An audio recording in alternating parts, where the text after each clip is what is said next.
Sorry about that. We had to run an extra line. We had a little technical glitch, so apologize for the delay.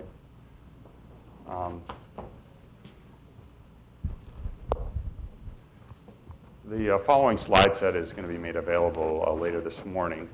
I'm not going to go through it all. This is a presentation that I made last week to a bar association.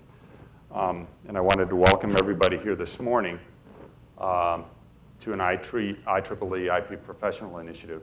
We ran an event last year at George Mason at the engineering school.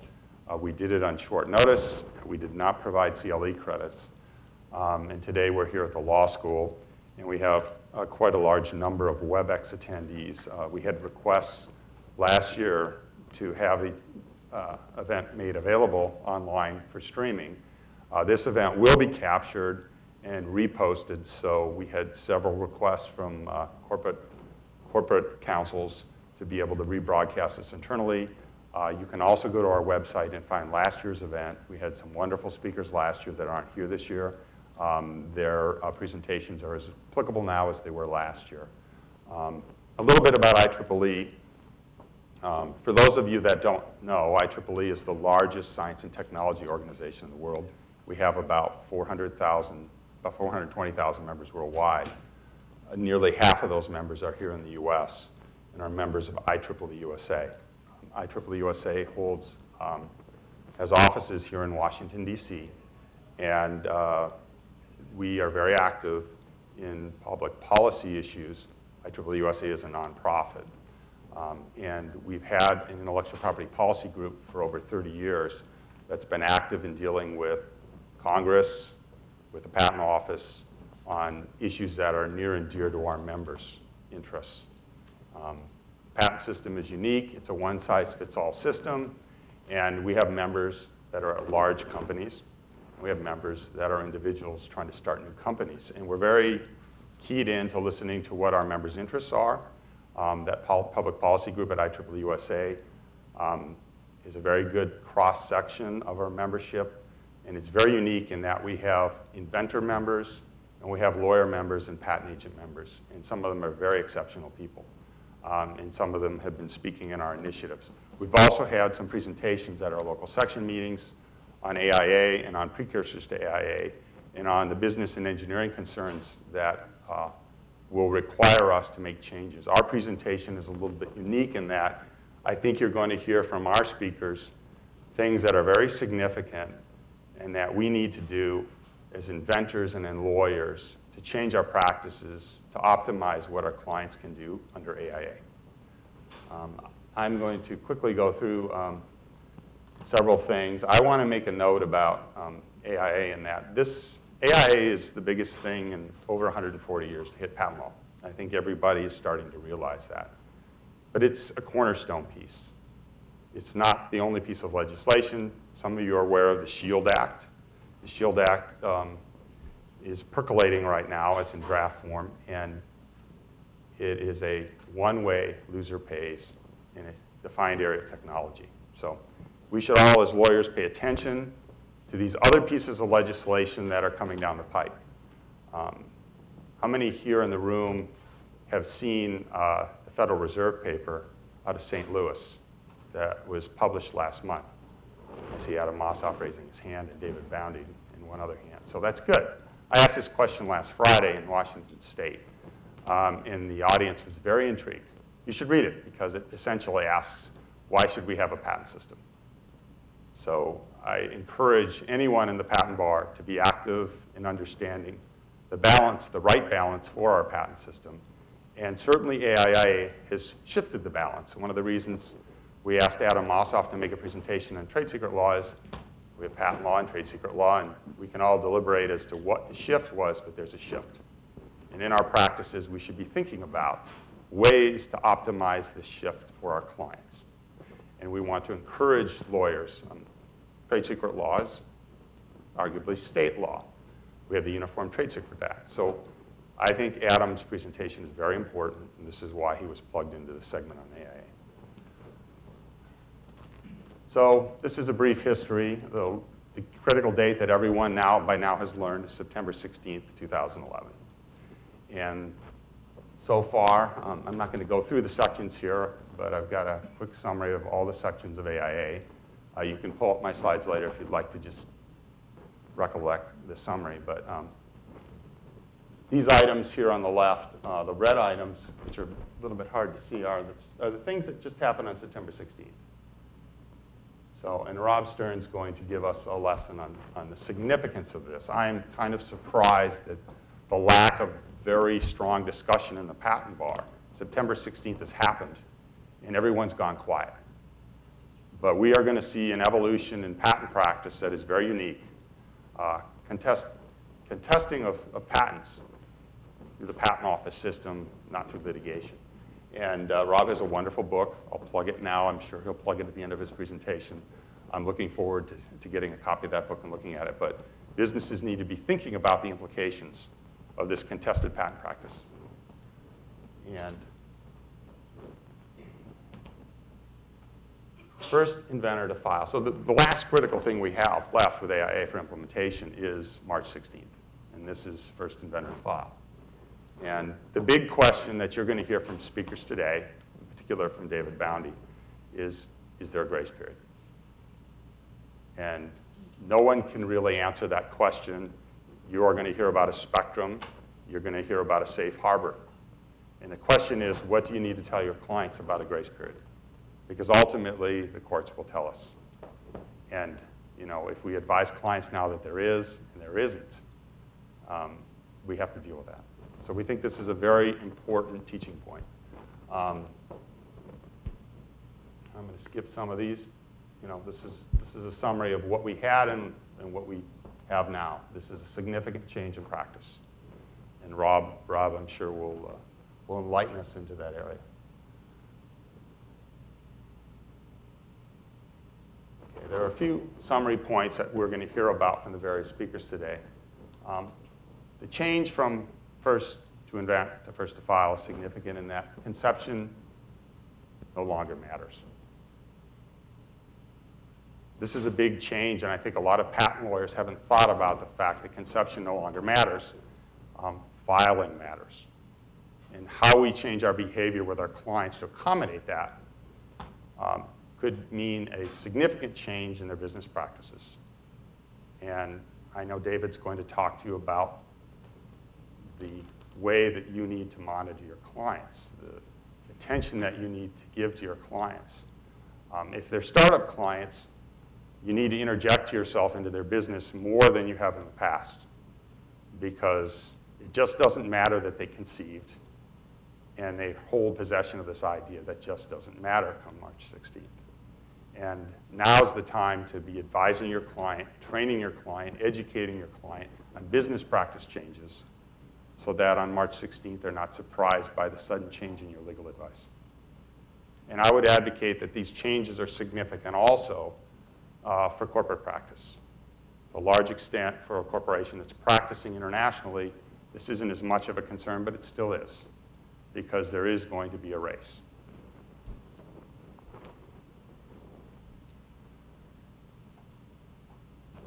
Okay, I want to cover a few things that I know are not in the other presenters' slides. And there is a very interesting issue that I want to raise with due diligence. AIA is a first-to-file system.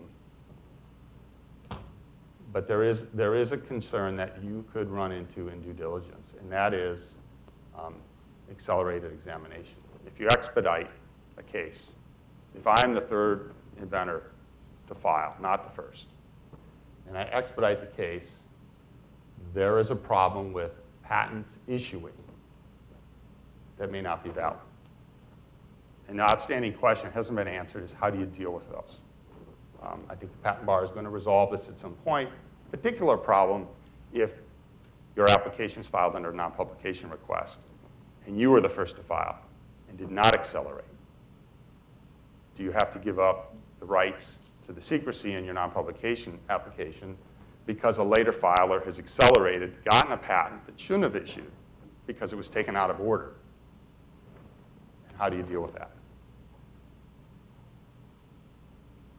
I don't have an answer for that, but my concern is that for small entities that use non-publication requests is a very important trade secret protection, that there's going to be a push to change who publishes and when we publish.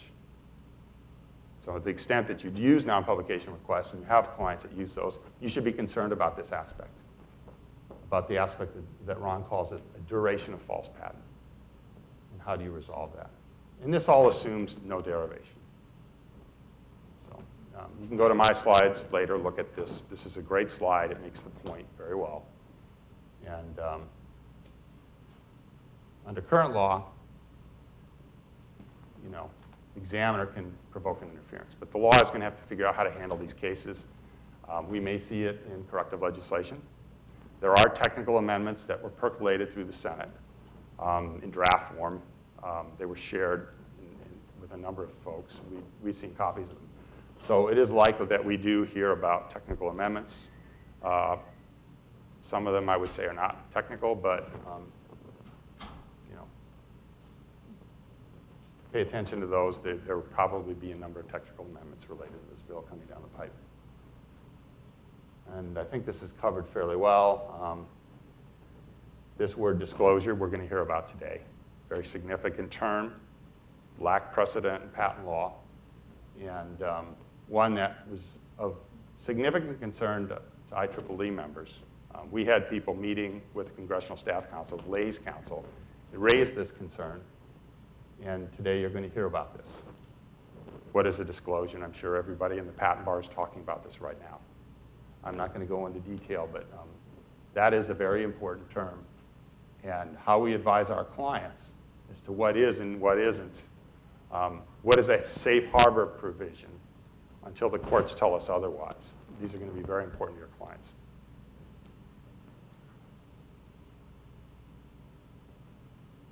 It is a significant change to go from an unconditional grace period to what we like to call a conditional grace period.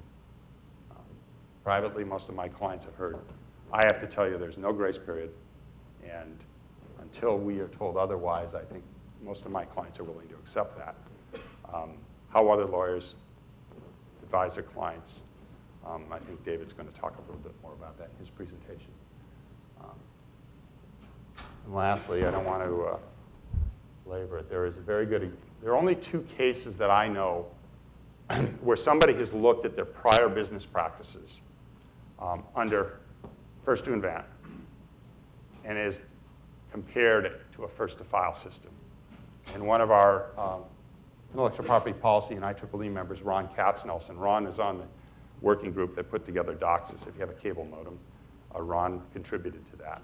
It's what resulted in the sale of his business to Motorola, the Motorola acquisition. And this is an excellent slide. I've gotten a lot of feedback from these two slides. I wanted to cover these for the audience's benefit. This is what you need to be thinking about now with your clients. Don't think about how you practiced last year. You should be training them now because they need to change their business practices now. In this particular case, as Ron would explain, you file one patent application in the first 3 years. This is black bullet number 2. So Ron went back, and he looked at AIA, and he said, what would I have had to have done with my last company? And Ron will tell you I would have had to file these other 7 patent applications. Were they ripe? Maybe not. Can you afford to sit on an idea when all that really matters is racing to the patent office? Probably not. Because again, conception is meaningless. So the question that Ron likes to raise in this scenario is, instead of filing 1 patent application, you have to file 8 in the first 3 years. And ultimately, if you ask Ron personally how he got to this acquisition point, the real question is, if he had done these things financially, would he have been able to make it to the Motorola acquisition? And the question he asks himself is, he will say privately, is probably not. So to the extent that good lawyers can find ways to help their clients with these other points here, can you file? When do you file? How quickly do you file? Conception doesn't matter. This is an important teaching point. The other example that I know of is Steve Perlman. Steve was very, also an IEEE member, very active on the Hill in regards to changes in patent law during the percolation of all the changes that became AIA. And Steve went back and looked at MOVA, one of his companies that he incubated out of Reardon Technologies. And he asked the question, now, MOVA's technologies, anybody seen the movie Benjamin Button? It's the reason Benjamin Button won an Academy Award. It's this MOVA deals with facial capture technology. And Steve looked at an awful lot of ideas. How do we make this work? How do we take a grade A actor and capture their face and make it look real in a virtualized world? And Steve made the point that I would have to protect every one of these individual ideas with a filing. But this was really the critical path that led to the practical solution that is now commercialized and very successful. So the question for the patent lawyer is, do we have a client that can afford to miss any one of these bullets, any one of these snapshots? I mean, this is Edison with every one of those filaments, those 1,000 or so filaments that he worked on to solve the light bulb. If you can't file on all of them, what if you don't cover one of them? Or what if you're slow in covering one of them and you're not the first to file? So the challenges in our practices under AIA, all of our clients are going to be able to produce a matrix like this. Are we in their business practice in the right way monitoring what they're doing so that they don't miss this bullet right here, so that they ultimately have the protection that they need? And these are the changes that we need to be thinking about as patent lawyers in our client's interest. The laser is totally invisible with your fingers. Oh, thank you for that. So in summary, these are a list of current bills as of last month that are still percolating. So don't be surprised. If you think that AIA is the biggest thing in over 140 years, and this is the be-all and end-all, I call it the cornerstone. We need to understand, as a patent bar, what is the SHIELD Act? What do we think about a one-way loser-pay system? Is it fair that someone can contest your patent and really not only have a thread of ground on which to stand, lose, and not have to pay? So I believe the patent bar needs to be more actively involved in public policy discussions because I think they're very important. But don't be surprised once we've settled in and we learn to practice under AIA, you're going to see technical amendments, you're going to see other legislation. It's very important that the patent bar provide feedback for their clients on whether this is the best one-size-fits-all patent system. And I think we're going to hear from other speakers about these practice tips. So I would like to welcome you all here. Our first substantive speaker is David Boundy. David is Vice President of Intellectual Property at Cantor Fitzgerald. And I met David about 4.5 years ago when we were working on a Senate staff educational program up on the Hill. And we were prepping a series of presentations, and David drove his way into the elevator as it closed and introduced himself and said, I'm David Boundy, and thank you for getting IEEE involved in this issue. It's very important, near and dear to my heart. And that's how most of us met. And so I would like to thank David and thank him for all of his cooperation. He's the lawyer that got OMB to call the patent office on the rule changes, continuation practice rule changes. So many of you are very familiar with the rule changes about 5 years ago on continuation practice. David was heavily involved in that, which I thank him personally.